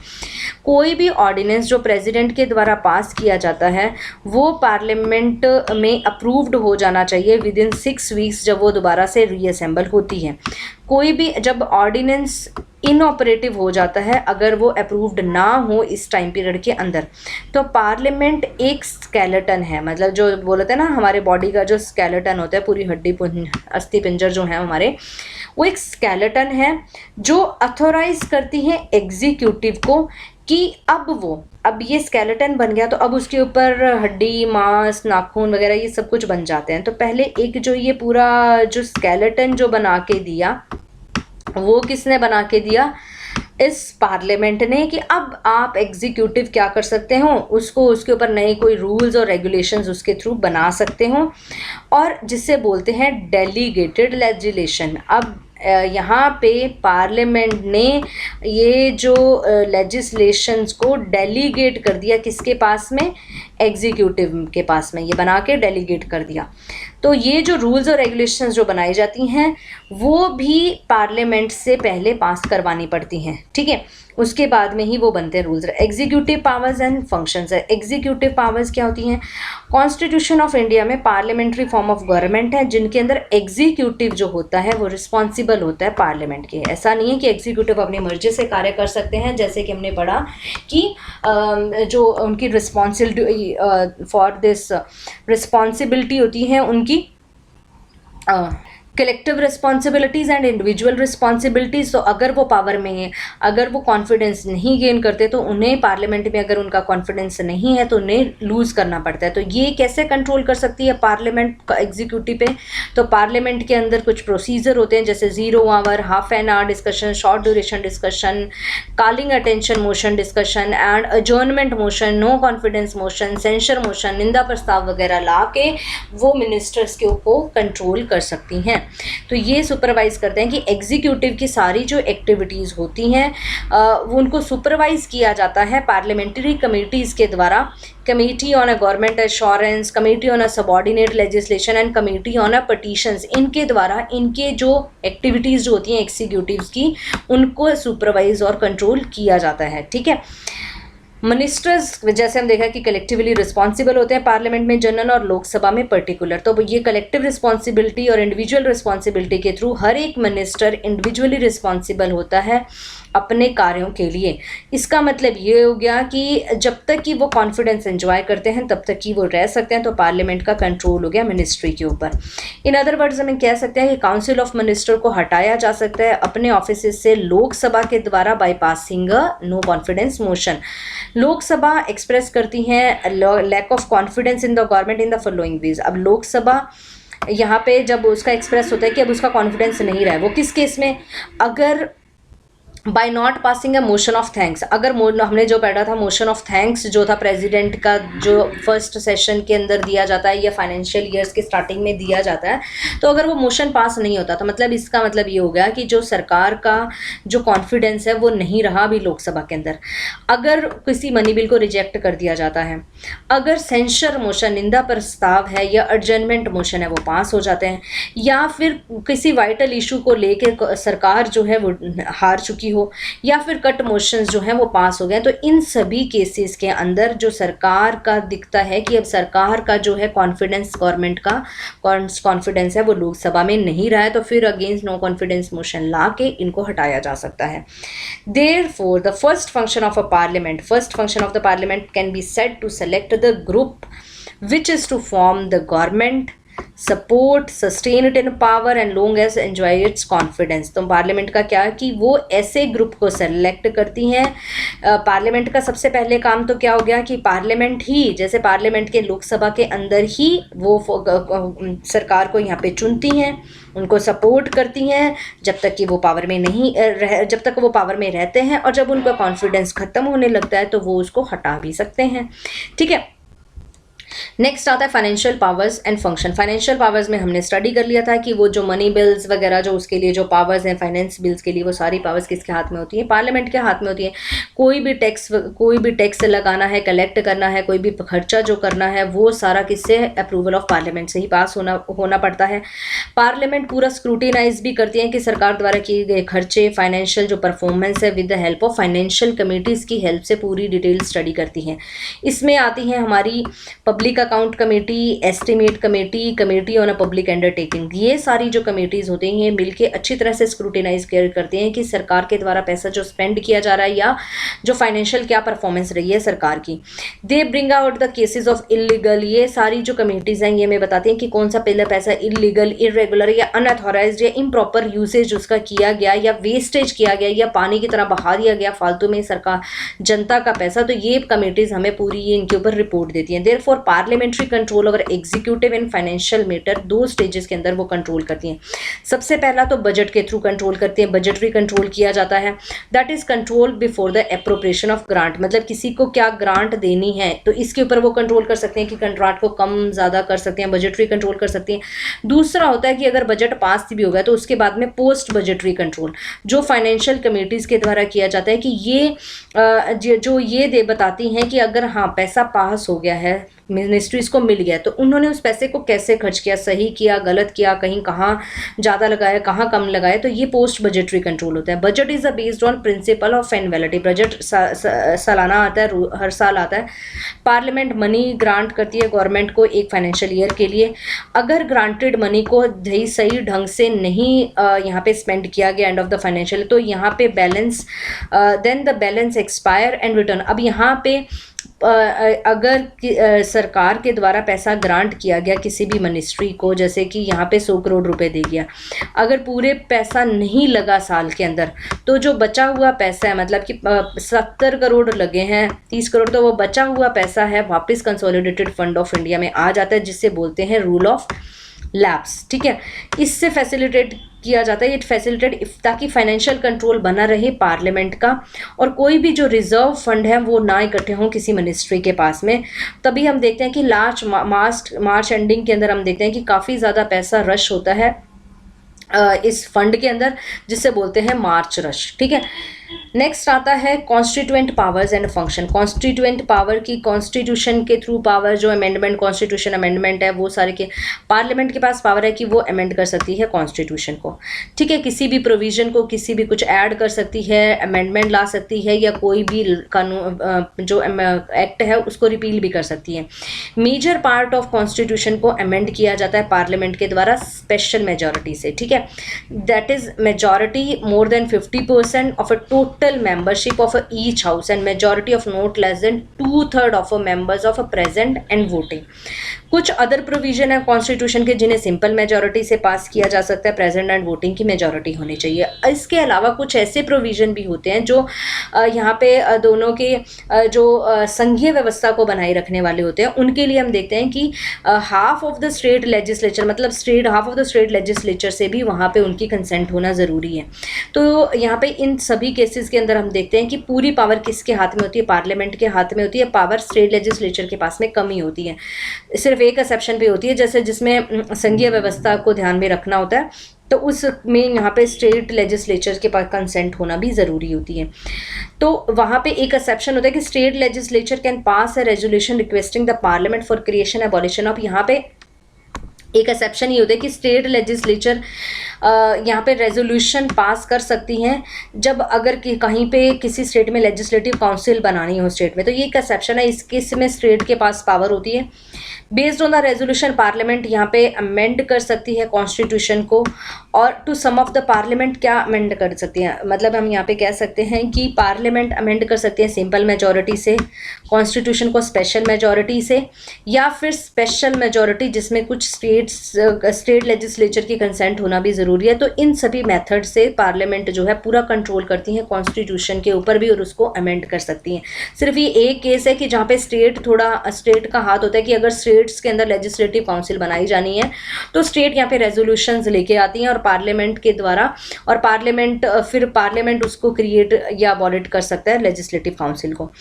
अब कॉन्स्टिट्यूएंट पावर जो होती है पार्लियामेंट की, ये नहीं कि बहुत ही अनलिमिटेड है, नहीं, वो लिमिट की जा सकती है कि जो पार्लियामेंट है बेसिक स्ट्रक्चर ऑफ कॉन्स्टिट्यूशन को छोड़ के कुछ भी चेंजेस कर सकती हैं। अब ये बेसिक स्ट्रक्चर क्या है, आप मेरे पिछले चैप्टर्स में आपको बेसिक स्ट्रक्चर मैंने बताया हुआ है, जिसमें हमने स्टडी किए थे केशवानंदा भारती केस और मिनर्वा मील केस, जिसमें ये बताया गया कि बेसिक स्ट्रक्चर को छोड़ के बाकी हम चेंजेस कर सकते हैं, बट बेसिक स्ट्रक्चर कभी भी चेंज, आप बेसिक स्ट्रक्चर के अंदर कि federal character, supremacy of supreme court, supremacy of the constitution, then जो इंटीग्रेटेड जो जुडिशरी है, जुडिशियल रिव्यू है, इन सारी चीज़ों को आप हटा नहीं सकते। कुछ यहाँ पे काफ़ी ज़्यादा चीज़ें, बेसिक स्ट्रक्चर वाला चैप्टर आप स्टडी कर सकते हैं। नेक्स्ट आता है judicial power and a function. अब जुडिशरी पावर क्या होती है पार्लियामेंट की, कि वो यहाँ पे इम्पीच कर सकती हैं प्रेसिडेंट को। अगर उन्होंने कॉन्स्टिट्यूशन को वायलेट किया है, उसको भंग किया है, तो प्रेसिडेंट का इम्पीचमेंट हो सकता है, वाइस प्रेसिडेंट को भी इम्पीच कर सकती हैं, जजेस को भी रिमूव किया जा सकता है और पनिश किया जा सकता है किसी भी आउटसाइडर को, अगर वहाँ पे ब्रीच ऑफ इट्स, अगर पार्लियामेंट का प्रिविलेजेस को ब्रीच किया है उन्होंने, या फिर अवहेलना, निंदा, अवमानना करी है पार्लियामेंट की, तो वहाँ पे पनिश किया जा सकता है किसी मेंबर्स को भी और आउटसाइडर्स को भी। तो ये सारी पावर्स होंगी पार्लियामेंट के पास में, जुडिशरी पावर्स। नेक्स्ट आती है इलेक्टोरल पावर, मतलब किसी को चुनना, इलेक्ट करना। तो किसको चुनते हैं? प्रेसिडेंट को, वाइस प्रेसिडेंट को, लोकसभा इलेक्ट करती है अपने स्पीकर को, डिप्टी स्पीकर को, राज्यसभा इलेक्ट करती है अपने डिप्टी चेयरमैन को, पार्लियामेंट अथोराइज करती है कि वो कानून बना सकती हैं, elections to the offices of president और वाइस प्रेसिडेंट के इलेक्शंस को लेकर भी कानून बना सकती हैं। अकॉर्डिंगली पार्लियामेंट ने इनेक्ट किया था president and vice president election act और रिप्रेजेंटेशन ऑफ पीपल एक्ट। अब रिप्रेजेंटेशन ऑफ पीपल एक्ट काफ़ी इंपॉर्टेंट है, जिसमें इलेक्शंस देखा जाता है कि elections of the house of parliament कैसे होंगे और स्टेट लेजिस्लेचर के इलेक्शंस कैसे होंगे, तो इनके लिए पार्लियामेंट कानून बना सकती है। ठीक है, नेक्स्ट आते हैं अदर पावर्स। और कौन सी पावर्स होती है? बहुत सारी अदर पावर्स एंड फंक्शंस भी होते हैं पार्लियामेंट में, जिसमें कि पार्लियामेंट हेल्ड करती है, मतलब हमारी जो पार्लियामेंट है सबसे बड़ी यहाँ पे डिस्कशन की या डेलिब्रेटिव बॉडी होती है कंट्री के अंदर, जो नेशनल और इंटरनेशनल सिग्निफिकेंस के मुद्दों को यहाँ पे उठाती है, उनको डिस्कस करती हैं। ये 3 टाइप की इमरजेंसी भी लगा सकती है जो प्रेसिडेंट के द्वारा प्रोक्लेम किए जाते हैं, वो भी हम देखते हैं कि पार्लियामेंट से अप्रूव होनी ज़रूरी होती है। ठीक है, ये इमरजेंसी वाला चैप्टर अगर आपने पढ़ा हो तो कि वो पार्लियामेंट से अप्रूव होनी चाहिए 1 मंथ के अंदर, 2 मंथ के अंदर। ठीक है, ये क्रिएट और एबॉलिश भी कर सकता है स्टेट लेजिस्लेटिव काउंसिल्स को। जो पार्लियामेंट होता है इंक्रीज या डिक्रीज करता है किसी भी एरिया या बाउंड्रीज को, स्टेट्स या इंडियन यूनियन को, उनकी एरिया या बाउंड्रीज को कम ज़्यादा कर सकता है। स्टेट्स की बाउंड्रीज को अभी देखा था हमने कि जम्मू एंड कश्मीर को यहाँ पे 2 भागों में यहाँ पे उनको जो यूनियन टेरिटरीज बना दिया, जम्मू कश्मीर और लद्दाख की, तो ये इनकी बाउंड्रीज को कभी भी कम ज़्यादा कर सकते हैं पार्लियामेंट के द्वारा। रेगुलेट करती हैं organisation and jurisdiction of supreme court के जुरिस्डिक्शन, मतलब सुप्रीम कोर्ट कैसे ऑर्गेनाइज होगी और वो कौन कौन से जुरिस्डिक्शन को ऑर्गेनाइज कर सकते हैं, सुप्रीम कोर्ट और high court, common high court का या 2, मतलब सुप्रीम कोर्ट के ऑर्गेनाइजर। जैसे अभी बोल रहे थे कि एक जैसे कि यूपीएससी, यूपीएससी वगैरह होते हैं, वैसे ही एक जुडिशरी का भी जो है ऑल इंडिया लेवल पे टेस्ट होना चाहिए। तो ये कर सकती है, उसको ऑर्गेनाइज कर सकती है कि कैसे उनको ऑर्गेनाइज किया जाता है, कैसे उनका इलेक्शन हो। बट जैसे इस बिल को बार बार यहाँ पे काफ़ी इसको उठाए जाने में काफ़ी ज़्यादा प्रॉब्लम हो रही थी, बहुत ज़्यादा यहाँ पे जो है इसके थ्रू जो एनजेक जैसा हम बोलते हैं कि नेशनल जुडिशरी वाला जो बिल था, तो वो लेके आएंगे। इनमें अभी तक भी तालमेल नहीं बन पाया है कि क्या कोई सेंट्रल एग्ज़ाम ऐसा होना चाहिए या फिर उनकी कैसी ऑर्गेनाइजेशन हो, क्योंकि जुडिशरी अभी खुद को सुप्रीम मानता है कि मेरे कार्यों के अंदर कोई भी आप हस्तक्षेप मत कीजिए हमारे कार्यों के अंदर। तो फिर अगर जो है जो न्याय जो मिलना है, न्याय व्यवस्था पे ही आपका ये कटाक्ष होगा या आप उसके ऊपर उंगली उठा रहे हैं। तो इस केस में अभी देखते हैं कि क्या होता है, क्योंकि ये स्ट्रॉन्ग पिलर्स जो हैं पार्लियामेंट एंड जुडिशरी, तो इनको आपस में वर्क तालमेल के साथ ही करना चाहिए। सो अब देखते हैं कि इन दोनों के बीच में अब क्या तालमेल बनता है, क्या कुछ ऐसा आ पाता है या नहीं आ पाता है, या कैसे इनका, क्योंकि अब फ्रेंड्स ये अगर जुडिशरी जैसे इनके जो जजेस का, जैसे जुडिशरी के अंदर जो भी सुप्रीम कोर्ट हाई कोर्ट के जजेस जो चुने जाते हैं वो जुडिशरी के थ्रू ही चुने जाते हैं, ठीक है। सुप्रीम कोर्ट के जजेस जो जजेस हैं वही हाई कोर्ट के जजेस को यहाँ पे चुन जाते हैं। तो यहाँ पे देखते हैं कि काफ़ी करप्शन के भी केसेस होते हैं। और अगर बात करें कि इफ़ेक्टिवनेस की, तो वो इफ़ेक्टिवनेस भी कम होती जा रही है। जैसे कितने पेंडिंग मामले यहाँ पे लगे गए हैं, कितनी ज़्यादा वैकेंसीज यहाँ पे रहती हैं, पूरे सीट्स भी नहीं भरी जाती हैं। तो कहीं ना कुछ तो प्रॉब्लम है जिसको सुलझाने की ज़रूरत है, ठीक है। तो हो सकता है कि ये जल्दी सुलझ जाए। नेक्स्ट आता है इनइफेक्टिवनेस ऑफ अ पार्लियामेंट्री कंट्रोल। तो यहाँ पे पार्लियामेंट्री कंट्रोल इनइफेक्टिव कहाँ पे होता है? Parliamentary control over a government and administration in India is more theoretical than practical. Theory के अंदर बहुत बड़ा चढ़ा के पार्लियामेंट का कंट्रोल यहाँ पे बताया गया कि बहुत ज़्यादा कंट्रोल है हर चीज़ के ऊपर, बट प्रैक्टिकल में ऐसा नहीं होता। रियलिटी में control is not effective as it ought to be. जितना दिख रहा है उतना नहीं होता। फॉलोइंग फैक्टर इसके लिए रिस्पॉन्सिबल है कि पार्लियामेंट के पास हैज़ नाइदर टाइम, ना ही तो पार्लियामेंट के पास इतना टाइम होता है और ना ही उसके पास एक्सपर्टीज़ है कि जो यहाँ पे कंट्रोल कर सके एडमिनिस्ट्रेशन को।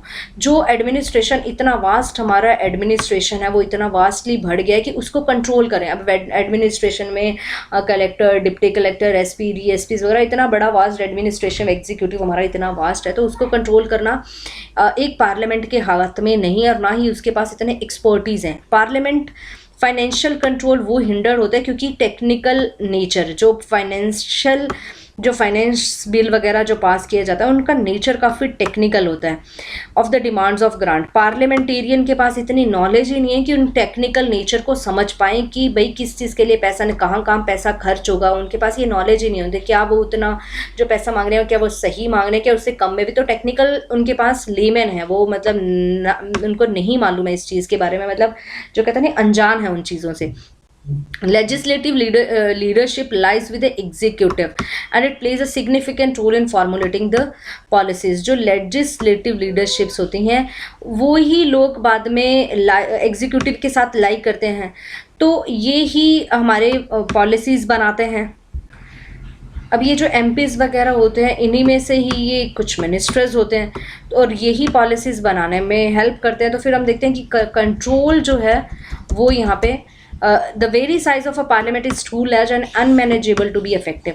अब ये जो इतना बड़ा साइज़ है पार्लियामेंट का वो काफ़ी ज़्यादा है और यहाँ पे इसको इफ़ेक्टिवली वर्क करवाना कि सभी MPs के सोच सेम हो, इफ़ेक्टिवली किसी पॉलिसीज़ के ऊपर काम कर पाएँ, नहीं हो पाता। Majority support enjoyed by the executive in the parliament reduces the possibility of effective criticism.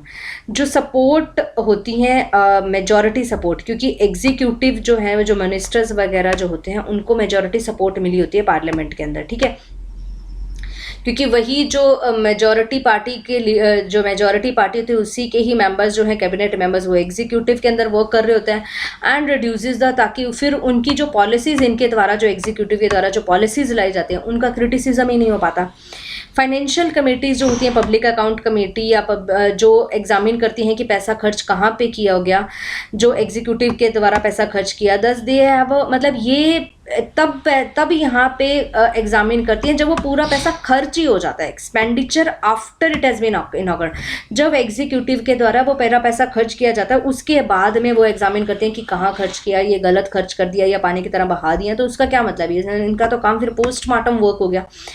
यहाँ पे ज़्यादातर जो होता है, जो डिमांड फॉर ग्राटा उनका ग्लोटिन कर दिया जाता है। क्लोज बाय क्लोज को इतना ध्यान से पढ़ा ही नहीं जाता, डायरेक्ट उनका ग्लोटिन हो जाता है, जिससे कि फाइनेंशियल कंट्रोल की स्कोप काफ़ी कम हो जाती हैं। ग्रोथ ऑफ द डेलीगेटेड, अब ज़्यादातर हो गया है डेलीगेटेड लेजिस्लेशन, मतलब लेजिस्लेशन का पूरा किसके ऊपर भार सौंप दिया जाता है? एग्जीक्यूटिव के ऊपर। तो जिसकी वजह से एग्जीक्यूटिव अपना मन मुताबिक कार्य कर सकते हैं। पार्लियामेंट का कंट्रोल तो नाम का ही यहाँ पे। द फ्रीक्वेंट, जो बार बार यहाँ पे ऑर्डिनेंसेस प्रेसिडेंट के द्वारा पास किए जाते हैं, तो यहाँ पे जो पार्लियामेंट की पावर को यहाँ पे हम देखते हैं कि डाइल्यूट होती नजर आती हैं। पार्लियामेंट का कंट्रोल यहाँ पे काफ़ी कम है, थोड़ी बहुत जगहों पे है जनरली, और मोस्टली ज़्यादातर जो पार्लियामेंट का कंट्रोल है पॉलिटिकल नेचर के ऊपर ही है। यहाँ पे इनका कोई जनरल कोई कंट्रोल नहीं है, बस इनका सिर्फ है कि हाँ जीत के आना और यहाँ पे कुर्सी पे बैठना, मेन इनका पॉलिटिकल नेचर पे ही इनका कंट्रोल है। यहाँ पे ज़्यादातर हम देखते हैं कि कोई स्ट्रांग और लगातार स्टेडी कोई अपोजिशन नहीं रहता पार्लियामेंट। अभी तो जैसे कोई अपोजिशन पार्टी का हमने देखा था कि कोई लीडर ही नहीं है, ठीक है, मतलब उसकी सीट ही अभी तक वैकेंट है क्योंकि वो 10% ऑफ सीट ही नहीं ले पाई थी कांग्रेस। तो यहाँ पे ये काफ़ी ज़्यादा है कि this is a setback in parliamentary behaviour and parliamentary ethics के अंदर ये बिल्कुल बहुत गलत बात है कि अपोजिशन ही अपोजिशन स्ट्रांग ना होना कॉन्ट्रीब्यूटेड, जिससे हम देखते हैं कि लेजिस्लेटिव का जो कंट्रोल है काफ़ी इनइफेक्टिव हो जाता है over the administration in India. Administration के ऊपर कंट्रोल जो है काफ़ी इनइफेक्टिव है। पोजीशन ऑफ राज्यसभा, अब राज्यसभा की क्या पोजीशन रहती है?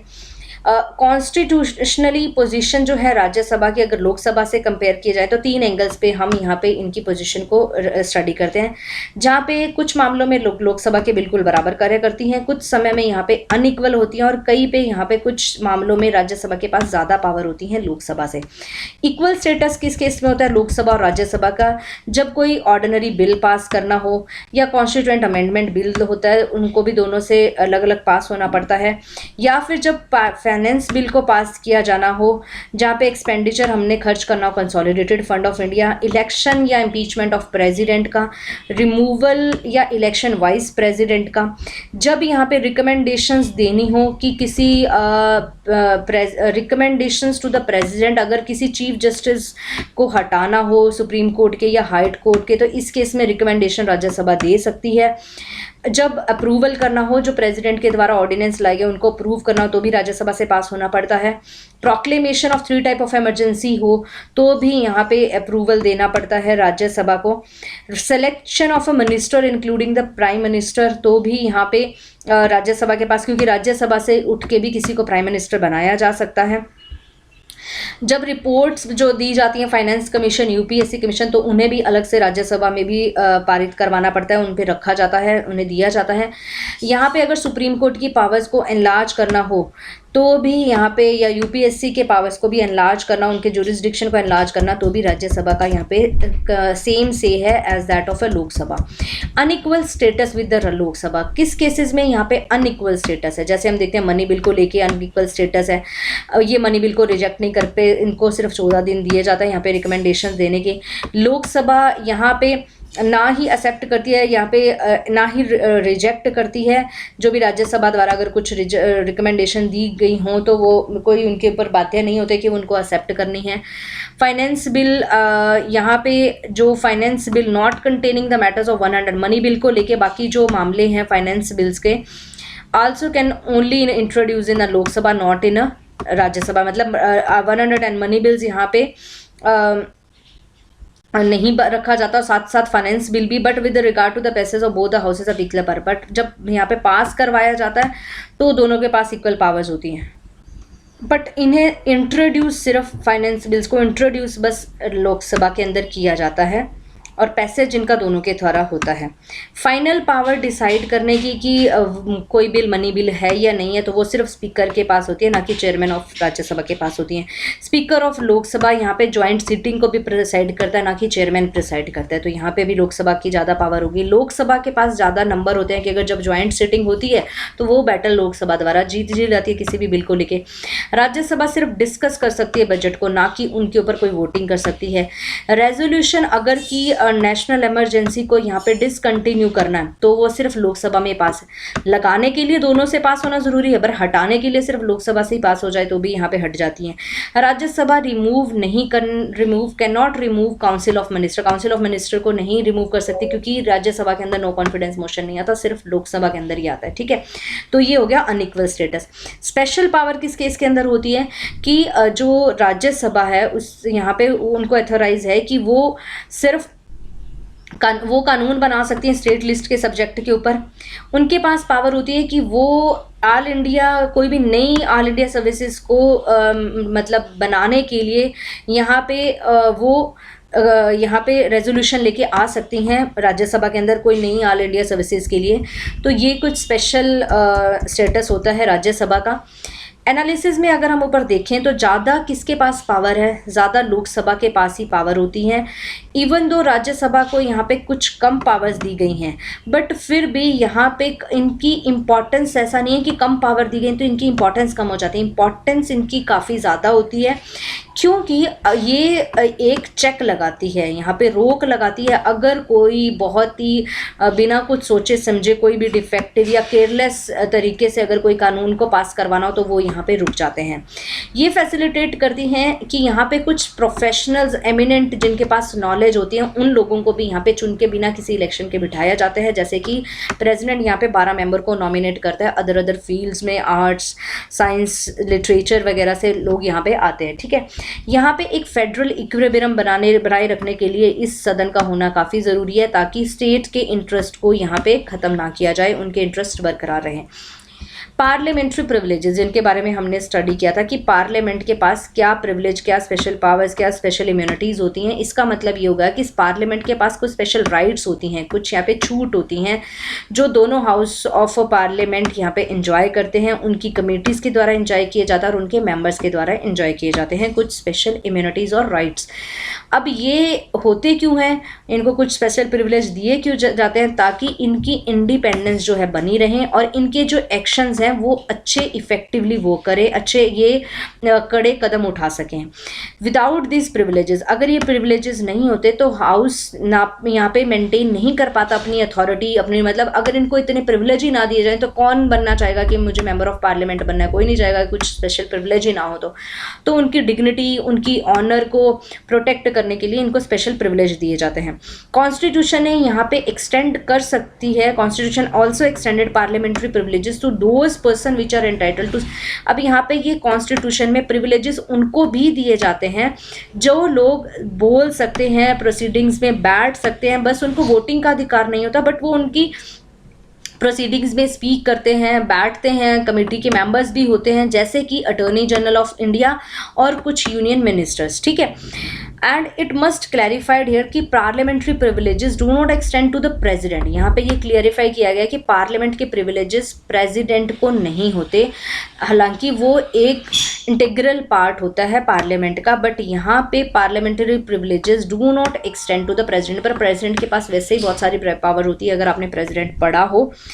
क्लासिफिकेशन, अब वो दो ब्रॉड कैटेगरीज की प्रिविलेजेस होती हैं। सबसे पहली वो जो इंजॉयड की जाती है दोनों हाउसेज ऑफ पार्लियामेंट के द्वारा कलेक्टिवली, दोनों के पास बराबर होती है।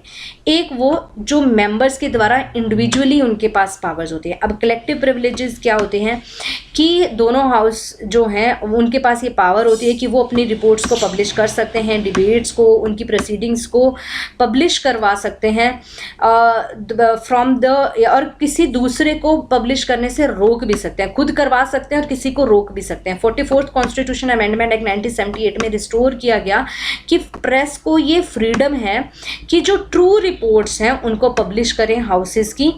इसके लिए उन्हें हाउस की परमिशन लेने की ज़रूरत नहीं है। जैसे यहाँ पे प्रोहिबिट किया था तो यहाँ पे फ्री कर दिया गया। ठीक है, बट ये एप्लीकेबल नहीं होता जब सीक्रेट सिटिंग हो, तो प्रेस वहाँ पे सीक्रेट सिटिंग को पब्लिश नहीं कर सकता।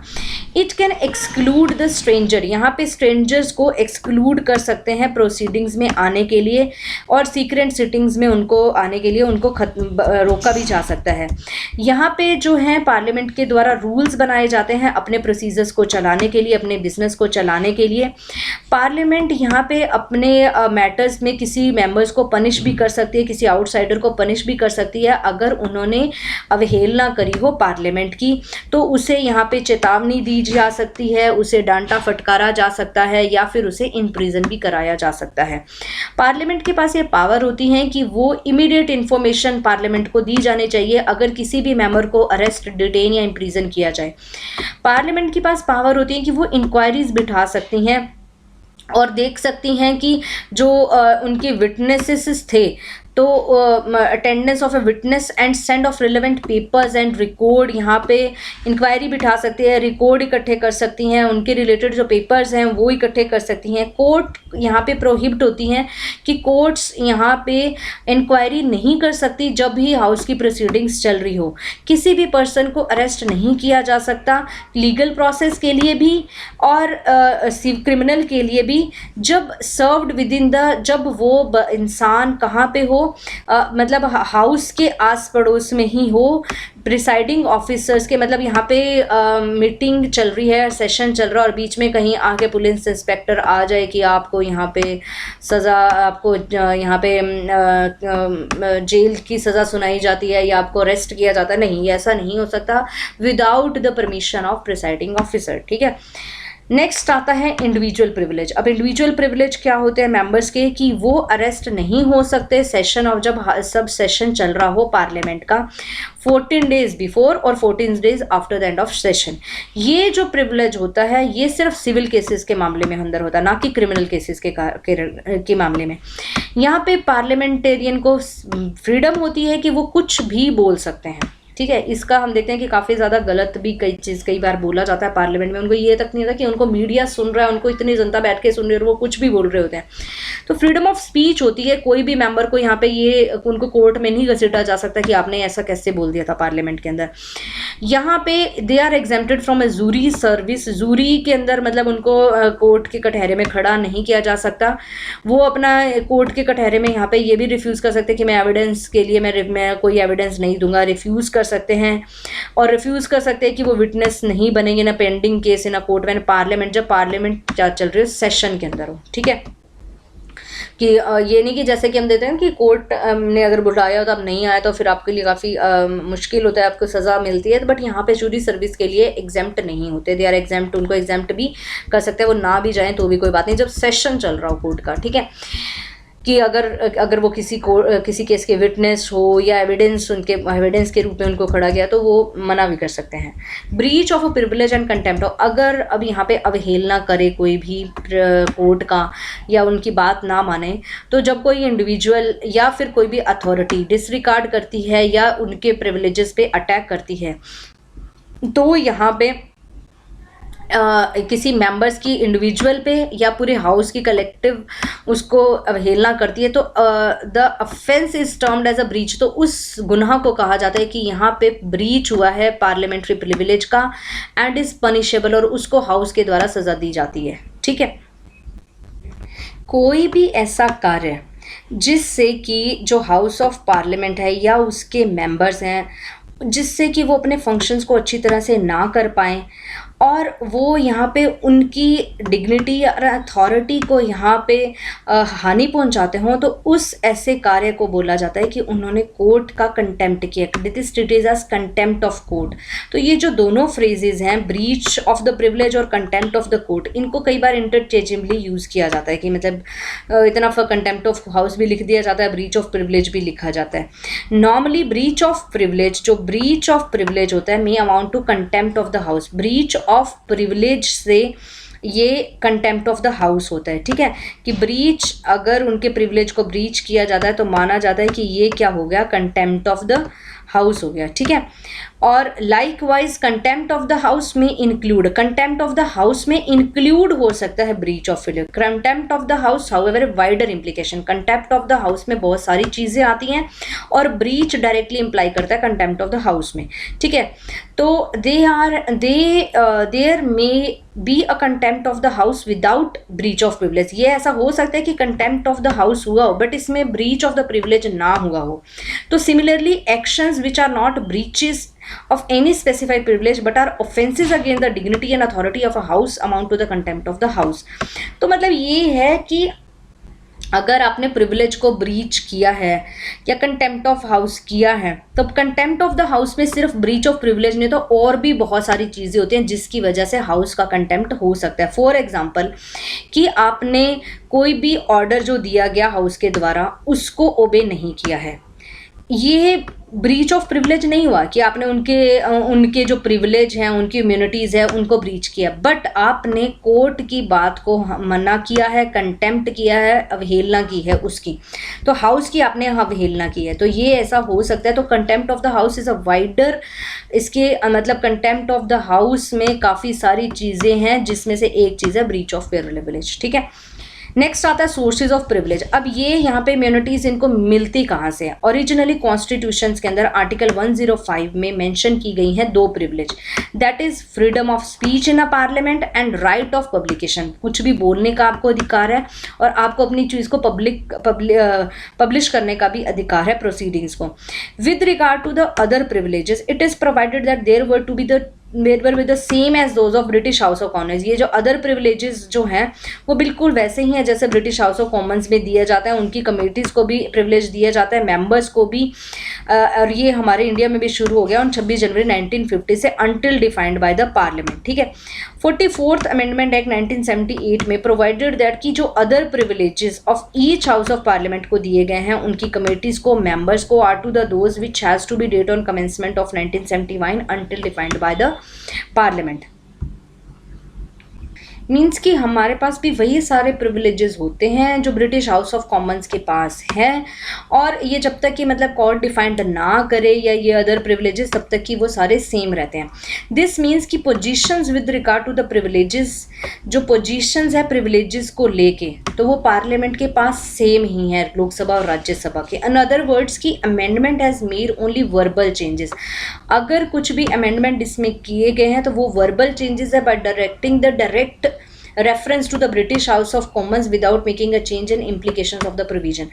मतलब कि यहाँ पे जो 44th अमेंडमेंट एक्ट 1978 लाया गया, इसमें ये कहा गया कि हमारे पास सारे सेम प्रिविलेज हैं। पहले जैसे ये कहा गया था कि हमारे पास सेम प्रिविलेज है, ब्रिटिश हाउस ऑफ कॉमन्स वाले सेम प्रिविलेजेस हैं, बट बाद में ये कह दिया गया कि जब से पार्लियामेंट यहाँ पे हमारा कॉन्स्टिट्यूशन बना था, उसके बाद में जो भी प्रिविलेजेस हैं हमारे, उनसे सेम प्रिविलेजेस हैं जो हमें उस टाइम पे थे।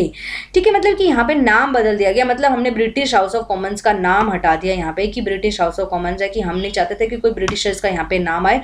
कि जब से यहाँ पे कमेंस हुआ था हमारा कॉन्स्टिट्यूशन, तो जो उस टाइम पे पार्लियामेंट के ने तब से लेके अब तक जो पार्लियामेंट ने डिफाइंड करी थी प्रिविलेजेस, तो वो सारी हमें प्रिविलेजेस मिलेंगी। ठीक है, तो यहाँ पे बस ब्रिटिश हाउस ऑफ कॉमन्स का नाम हटा दिया गया, बस वर्बल चेंज कर दिया। कोई भी यहाँ नहीं है कि कोई भी अमेंडमेंट किया गया है कि कुछ आपके प्रिविलेजेस को कम किया है, नहीं, बिल्कुल पोजीशंस बिल्कुल प्रिविलेजेस की बिल्कुल सेम है, सारी प्रिविलेजेस हमें दी जाती हैं। तो सोर्स हमारा क्या हो गया कि कॉन्स्टिट्यूशन हमारा सोर्स हो गया, कॉन्स्टिट्यूशन में लिखे हुए हैं जब से वो कमेंस हुआ।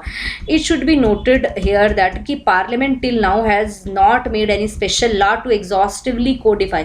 अब यहाँ पे पार्लियामेंट ने कोई भी ऐसा कानून नहीं बनाया है कि जिससे कोडिफाई कर दिया गया, मतलब सभी को एक में डाल दिया गया। अभी पार्लियामेंट के पास कहाँ से पावर आती हैं हमें प्रिविलेजेस देने की? पार्लियामेंट में कॉन्स्टिट्यूशन में कुछ प्रोविजन है, जैसे हमने देख लिया आर्टिकल किस 105 के अंदर है।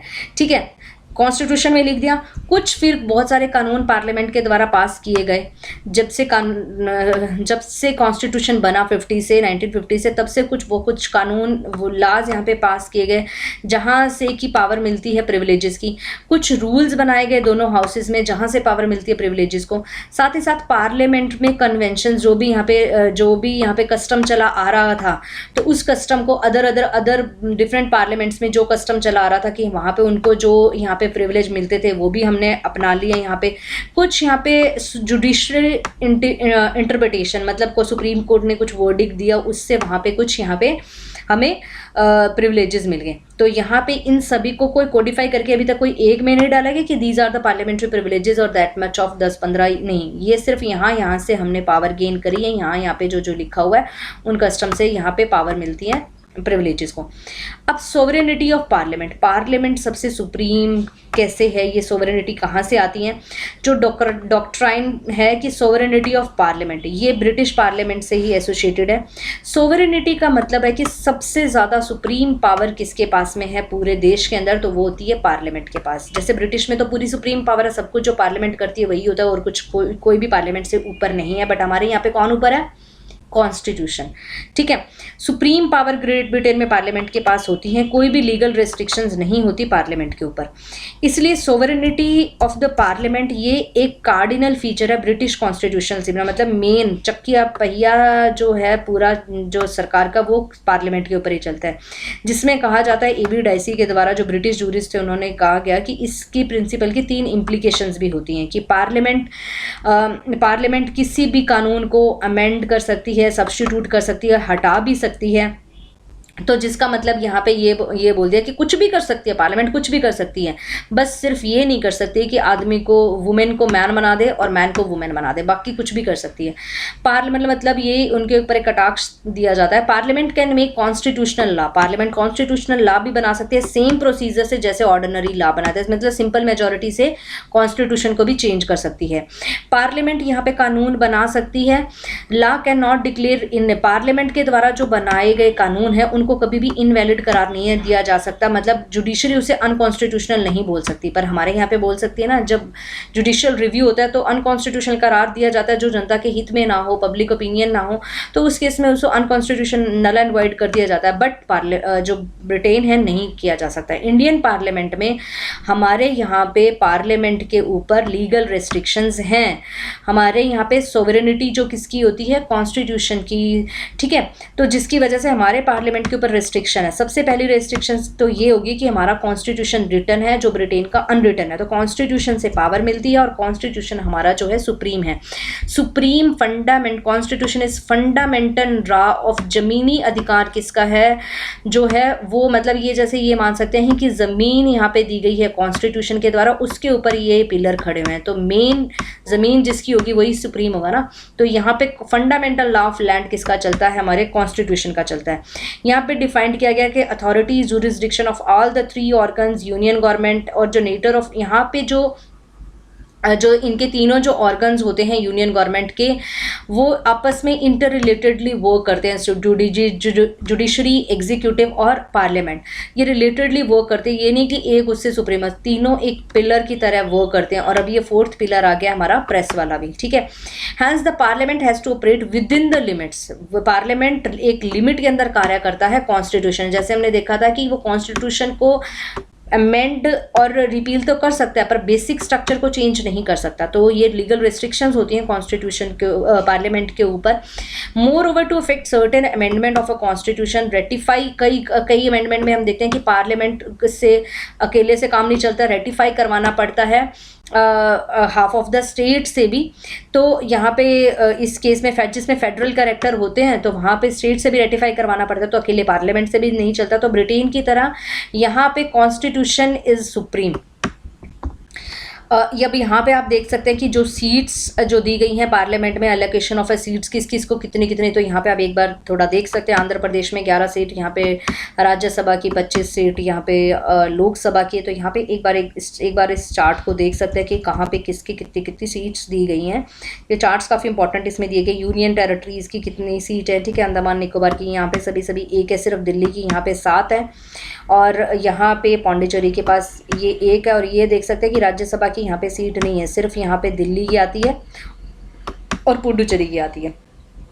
ठीक है, next seat reserve for SC ST इन लोकसभा, लोकसभा के अंदर SC ST की कितनी सीट रिजर्व्ड है, तो ये आप देख सकते हैं। इसके अंदर बहुत अच्छे चार्ट्स दिए गए, एक बार प्लीज़ इन्हें टैली कर लीजिए, एक बार इन्हें पढ़ के देख लीजिए। नेक्स्ट आता है ड्यूरेशंस ऑफ ए लोकसभा, कौन सी लोकसभा कितने समय तक रही थी। तो फर्स्ट लोकसभा 1952 से 57 डिसॉल्व हो गई थी 38 days before the expiry of इस टर्म। ठीक है, 38 डेज बिफोर हुई थी, बस थोड़े से दिन पहले। सेकंड जो 40 दिन पहले, 44 डेज पहले, इतना तो होता ही है। एंड 7th यहाँ पे बात करें इंदिरा गांधी जी के time, 5th terms of the Lok Sabha यहाँ पे 2 बार एक्सटेंड हुआ था, एक साल के लिए। हाउएवर हाउस डिसॉल्व हो गया था after having been existence of a period of 5 year 10 months and 6 days के बाद में ये जो है जो हाउस जो था डिसॉल्व हुआ था, क्योंकि इंदिरा गांधी जी ने पहले ही इलेक्शन डिक्लेयर कर दिए थे यहाँ पे। ओके, दिस इज़ अबाउट, बाकी इनके बारे में हम देख सकते हैं। 16th अब हमारी आ गई है 17th लोकसभा 2019 से। स्पीकर्स ऑफ ए लोकसभा कौन रहे हैं, first is a Ganesh Vasudev GV Mavalankar, ठीक है, 1952 to 56। Ananta Swami Ayyangar speakers and ये डिप्टी स्पीकर्स के नाम दिए गए हैं। Speakers of a Lok Sabha from first Lok Sabha to the present Lok Sabha. फिर आए थे दैट इज़ अनंता स्वामी अयंगर। फिर फर्स्ट लोकसभा में थे, सेकंड लोकसभा में अनंता स्वामी अयंगर, थर्ड लोकसभा में स्पीकर थे हुकुम सिंह, ठीक है। और 16th लोकसभा सुमित्रा महाजन। और अभी हमारे कौन है, now the speaker is Om Birla जी, ठीक है।